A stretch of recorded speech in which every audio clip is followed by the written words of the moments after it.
Ciao ragazzi, io sono Riccardo, bentornati nel mio canale YouTube e nel mio piccolo laboratorio. Oggi vi parlerò del seghetto alternativo della M-Mentor con batteria da 20V, motore brushless e funzione pendolo.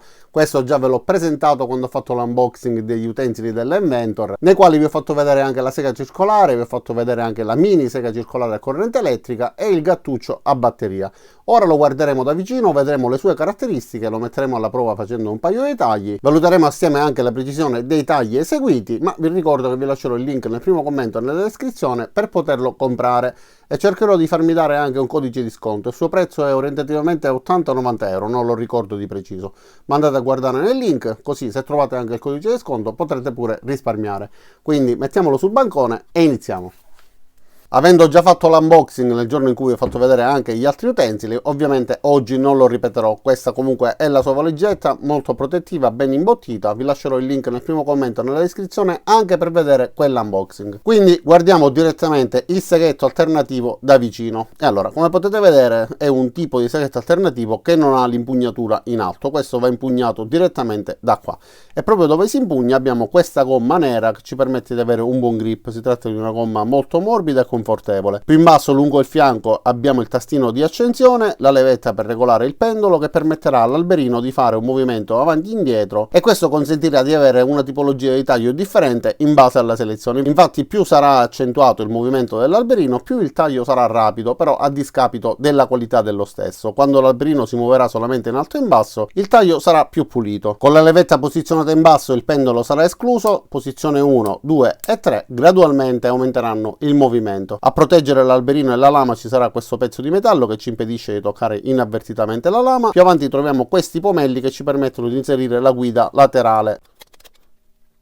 Una volta inserita, quindi bloccata con i pomelli, ci permette di seguire il bordo dell'eventuale tavola che dobbiamo tagliare per ottenere dei tagli dritti. Però io sono un sostenitore dell'utilizzo del seghetto alternativo a mano libera. Secondo me nasce proprio per eseguire dei tagli non dritti, per seguire delle forme particolari, eccetera. Anche se obiettivamente tagli dritti si possono ottenere, io ne ho seguiti tantissimi, però bisogna fare attenzione, guardare bene la lama e procedere lentamente. Sulla parte alta abbiamo la rotellina per regolare la velocità da 1 fino a 6. Nella parte posteriore c'è l'alloggiamento per la batteria, si inserisce semplicemente facendola scorrere, e sulla stessa troviamo anche un tastino che ci permette di consultare il livello di carica. Con un LED avremo un livello di carica basso, con 2 LED un livello di carica intermedio e con 3 LED il livello di carica massimo. Batteria 20V 2 A, è possibile utilizzare anche le batterie da 4 A che trovate in commercio oppure che trovate in dotazione con altri utensili sempre dell'M-Mentor. Sulla base c'è questa copertura in plastica, effettivamente molto scorrevole, ed è possibile anche rimuoverla. La stessa base si può anche orientare verso destra e verso sinistra fino a un massimo di 45 gradi. Ma all'interno della confezione troviamo anche alcune lame e una chiave a brugola che ci permette di regolare l'angolazione della base. Per poter regolare questa angolazione sarà sufficiente svitare questa vite.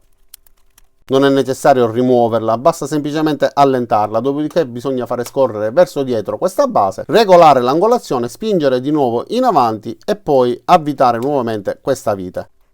Troviamo anche dei riferimenti incisi che ci riportano l'angolazione che abbiamo appena impostato, quindi ci permette di impostare 0 gradi, quindi con un angolo perfettamente perpendicolare alla superficie che dobbiamo tagliare, 15 gradi, 30 gradi e 45 gradi, sia a destra che a sinistra. Come potete vedere qua c'è una batteria della TechPo o Popoman, sono gli stessi. Ve la sto facendo vedere perché in tanti, guardando la recensione dei modelli precedenti, mi avete detto che probabilmente potevano essere compatibili. Bene, non sono compatibili. I contatti sono differenti, ma anche la slitta è differente, quindi si possono utilizzare solamente le batterie che vengono date in dotazione o comunque marchiate M-Mentor. Probabilmente ci sarà qualche altro tipo di batteria compatibile, ma io finora non ne ho trovate. E sulla parte frontale in basso abbiamo anche questo LED che illumina la zona di lavoro. Non è possibile selezionare se accenderlo o meno, si accenderà in automatico ogni volta che accenderemo il seghetto alternativo. E allora ho spento le luci per farvi vedere una caratteristica. Questo LED ha lo spegnimento ritardato.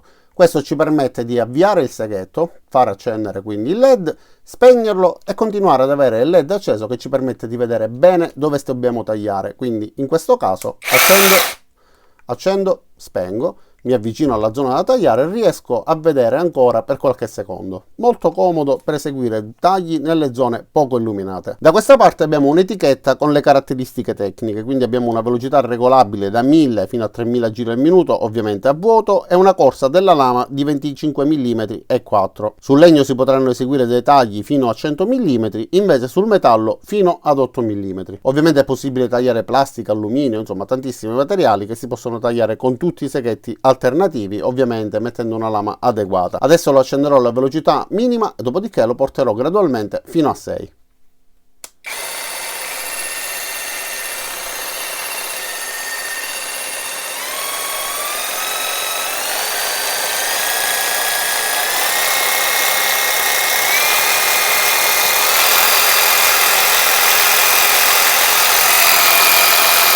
Quindi come avete visto la regolazione è molto fluida. Parliamo però di qualche altra caratteristica. Allora, come tipo di seghetto alternativo vi ho detto che non fa parte di quelli che hanno l'impugnatura in alto, ma l'impugnatura in basso. C'è chi si trova meglio con i seghetti alternativi che abbiano l'impugnatura più alta e chi si trova meglio con questo tipo di impugnatura. Però ovviamente avendo questa impugnatura non possiamo avere il tastino di accensione che funge anche da potenziometro. Abbiamo il tastino scorrevole, come su tutti gli altri modelli di qualunque marca. Troviamo il tastino scorrevole on-off sulla parte laterale.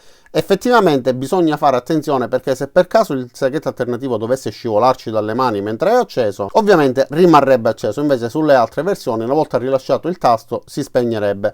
Non è un difetto, è una caratteristica, ripeto, comune a tantissimi modelli che hanno l'impugnatura bassa in questo modo. Fatta questa precisazione, adesso guardiamo gli altri accessori. Questo serve per aspirare i trucioli che si vanno formando, si inserisce sulla parte bassa, si fa scorrere e si incastra. Nella parte posteriore va inserito quest'altro accessorio e poi sullo stesso va collegato il tubo dell'aspirapolvere. Per rimuoverlo sarà sufficiente sfilarlo, quindi farlo scorrere verso dietro. Sulla parte bassa dell'alberino troviamo l'alloggiamento per la lama. Io questa volta per questa prova utilizzerò queste lame della DeWalt che trovo davvero eccezionali. Allora va inserita semplicemente portando avanti questa levetta nella fessura che troviamo nella parte centrale dell'alberino. Quindi si spinge fino in fondo e si rilascia. Tutto questo ovviamente senza batteria, perché se accidentalmente premiamo il tastino di accensione, ovviamente con le mani sulla lama rischiamo di tagliarci e di farci davvero tantissimo male. Quindi a questo punto siamo davvero pronti per effettuare delle prove. Per poter rimuovere la lama sarà sufficiente portare di nuovo in avanti questa linguetta e sfilarla con le mani. In questo modello, a differenza di qualche altro modello che vi ho fatto vedere, la lama non viene espulsa con una molla, ma semplicemente ci permette di tirarla ed estrarla con le mani. Ovviamente troviamo in dotazione anche un manuale di istruzioni scritto pure in italiano. Si comprende benissimo ciò che vogliono dire, però la forma con cui è scritto effettivamente non è proprio correttissima. Infatti qua per esempio c'è scritto premere il bottone di batteria e poi tirare la batteria caricata dal fronte nella base dello strumento elettrico, quindi si comprende perfettamente, ma non è la forma corretta con cui scriveremmo noi italiani.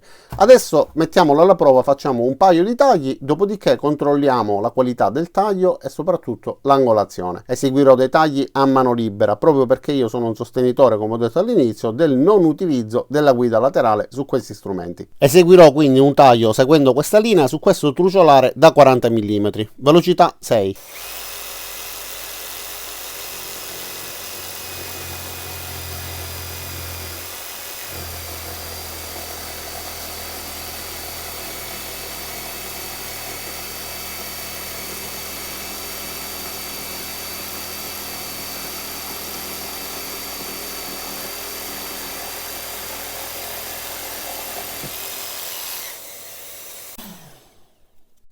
E adesso invece farò un taglio a 45 gradi seguendo la linea più interna su quest'altro truciolare. Mi vedrete utilizzare la guida parallela in un modo particolare. Spesso io la impugno in questo modo per evitare di mettere le mani troppo vicino e avere comunque il controllo del seghetto alternativo, quando ovviamente non dobbiamo utilizzarla come guida laterale. Quindi ho un'ulteriore impugnatura che mi mantiene le mani distanti dalla lama e mi permette un buon controllo. Va bene, iniziamo questo taglio a 45 gradi, sempre a mano libera.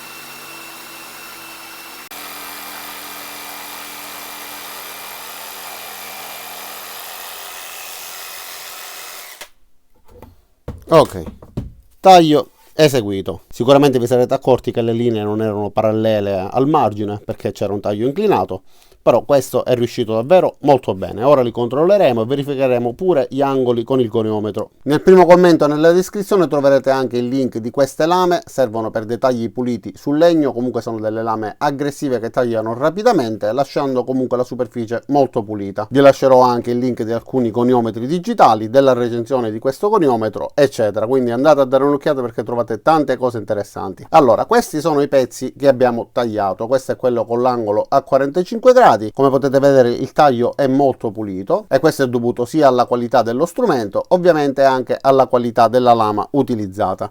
Guardiamo subito l'angolazione.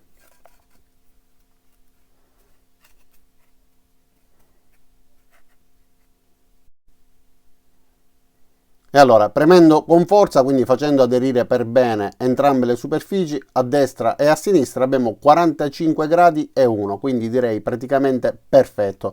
Guardiamo l'angolo a 90 gradi, vediamo in questo caso cosa ho ottenuto. Allora, su questo pezzo ho commesso degli errori, infatti come vedete da questa parte lo spessore sembra lo stesso, invece dalla parte bassa va ad allargare, quindi nell'ultima parte del taglio avrò storto il polso, quindi la misurazione ovviamente la farò da questa parte, dove sono stato più preciso. Questa è la parte dove abbiamo tagliato, si vede la superficie un pochettino scheggiata, quindi poggio con forza su queste parti così sottili, non è molto semplice, comunque in questo modo come vedete qua aderisce bene, da questa parte pure perfettamente poggiato e abbiamo 90 gradi e 2, quindi anche in questo caso il taglio è perfetto. E allora ragazzi, quindi cosa dire di questo seghetto alternativo della Inventor? Abbiamo visto che funziona bene, riesce a permetterci di ottenere dei tagli di buona qualità con delle angolazioni effettivamente precise. Poi ovviamente il seghetto alternativo non va utilizzato per fare dei tagli precisi. Tutte le volte che io ho utilizzato il seghetto alternativo è stato per fare dei tagli rapidi, per dividere in due qualcosa. È raro che lo abbia utilizzato per fare dei tagli di estrema precisione. Quindi anche se effettivamente un seghetto alternativo, anziché darci 90 gradi, ci dà 91 gradi, per l'utilizzo per cui nasce non va a influire tantissimo, ma più precisi sono meglio è, e in questo caso sono molto precisi. Un altro piccolo particolare: su Amazon, fra tutte le recensioni positive, qualcuno che secondo me non ha mai utilizzato un seghetto alternativo o non conosce questa tipologia di seghetti alternativi si lamentava di questo tipo di accensione on-off, rimarcando anche quello che vi ho fatto notare io, quindi la pericolosità nel caso in cui il seghetto dovesse scivolarci dalle mani, perché obiettivamente rimarrebbe acceso. Ma come vi ho detto non è un difetto ma una caratteristica, tantissimi brand utilizzano questo tipo di accensione che è a norma. Infatti questo seghetto è a norma CE e ha tutte le certificazioni, come le hanno tutti gli altri seghetti che hanno questo tipo di accensione. Detto questo, vi ricordo di andare a guardare giù i link che vi lascerò, spero di riuscire a ottenere un bel codice di sconto. Non mi rimane che ringraziarvi di aver visto questo video fino in fondo, invitarvi ad iscrivervi al canale, mettere un like a questo video, commentate per farvi sapere cosa ne pensate di questo prodotto e ci vediamo a tutti i miei prossimi caricamenti. Ciao da Riccardo e a presto!